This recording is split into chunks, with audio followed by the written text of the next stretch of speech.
കോടിക്കണക്കിന് വരുന്ന ഇന്ത്യൻ കായിക പ്രേമികളുടെ നെഞ്ചിൽ കാലങ്ങളായി എരിയുന്ന ഒരു വലിയ ചോദ്യമുണ്ട്. എന്നു കാണാം നമുക്ക് ആ ലോകകപ്പ് മൈതാനങ്ങളിൽ നീല കുപ്പായമിട്ട് നമ്മുടെ പിള്ളേർ ബൂട്ടണിയുന്നത്?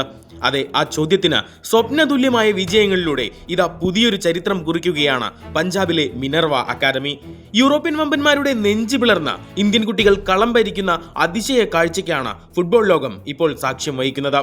വിശ്വസിക്കാൻ പ്രയാസമായിരിക്കും, പക്ഷേ ഇതാണ് യാഥാർത്ഥ്യം.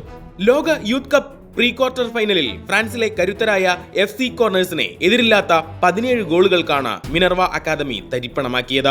തുടർന്ന് ക്വാർട്ടറിൽ ബൊളിവിയൻ യൂത്ത് ക്ലബ് കാഞ്ചരിറ്റസ് FCയെ എതിരില്ലാതെ 8 ഗോളിനും തോൽപ്പിച്ചു.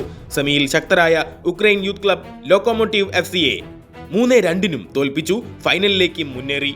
ഫൈനലിൽ ശക്തരായ ബ്രസീൽ ക്ലബായ RS സ്പോർട്സ് യെല്ലോസിനെ നേരിടും. ഇതുവരെ വേൾഡ് യൂത്ത് കപ്പ് ചാമ്പ്യൻഷിപ്പിൽ 85 ഗോളുകൾ നമ്മുടെ കുട്ടികൾ അടിച്ചു കഴിഞ്ഞു. കഴിഞ്ഞ സ്പെയിനിലെ MIC കപ്പിൽ ലോകത്തിലെ ഏറ്റവും മികച്ച അക്കാദമികളിലൊന്നായ സാക്ഷാൽ ലിവർപൂളിന്റെ അണ്ടർ 15 ടീമിനെ 6 ഗോളുകൾക്ക് ഇവർ നിഷ്പ്രഭമാക്കി. സ്വീഡനിലെ ഗോദിയ കപ്പിൽ അർജന്റീനൻ ക്ലബിനെ 4 ഗോളുകൾക്ക് തകർത്ത് കിരീടം നേടുന്ന ആദ്യ ഇന്ത്യൻ ടീം എന്ന സുവർണ ചരിത്രവും ഈ കുട്ടികൾ എഴുതി ചേർത്തു. ഡാന കപ്പും നോർവേ കപ്പും വാരിക്കൂട്ടി യൂറോപ്പിന്റെ മണ്ണിൽ ഇന്ത്യയുടെ ജൈത്രയാത്രയാണ്. പക്ഷേ ഈ വിജയങ്ങളുടെ തിളക്കത്തിന് പിന്നിൽ കണ്ണീരിന്റെയും കഠിനമായ പോരാട്ടങ്ങളുടെയും ഒരു കൈപ്പേറിയ കഥയുണ്ട്. ഈ കൊച്ചു പ്രതിഭകളെ അന്താരാഷ്ട്ര തലത്തിൽ എത്തിക്കാൻ വലിയ സാമ്പത്തിക പ്രതിസന്ധിയാണ് അക്കാദമി നേരിട്ടത്. കുട്ടികളുടെ യാത്രാ ചെലവുകൾക്കായി അക്കാദമി ഡയറക്ടർ രഞ്ജിത്ത് ബജാജ് സ്വന്തം പേരിൽ വ്യക്തിഗത വായ്പകൾ വരെ എടുക്കേണ്ടി വന്നു.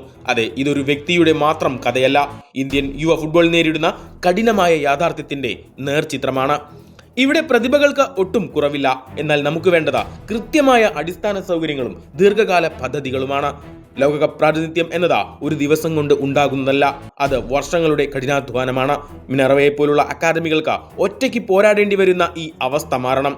ഗവൺമെന്റും കായിക കോർപ്പറേറ്റുകളും ഇവർക്ക് കൃത്യമായ പിന്തുണ നൽകിയാൽ 2034 ലോകകപ്പ് എന്നത് കോടിക്കണക്കിന് ഇന്ത്യക്കാരുടെ വെറുമൊരു സ്വപ്നം മാത്രമായി അവശേഷിക്കില്ല.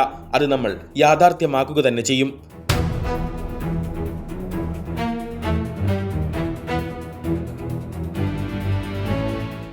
സ്പോർട്സ് ഡെസ്ക്, തനിനിറം.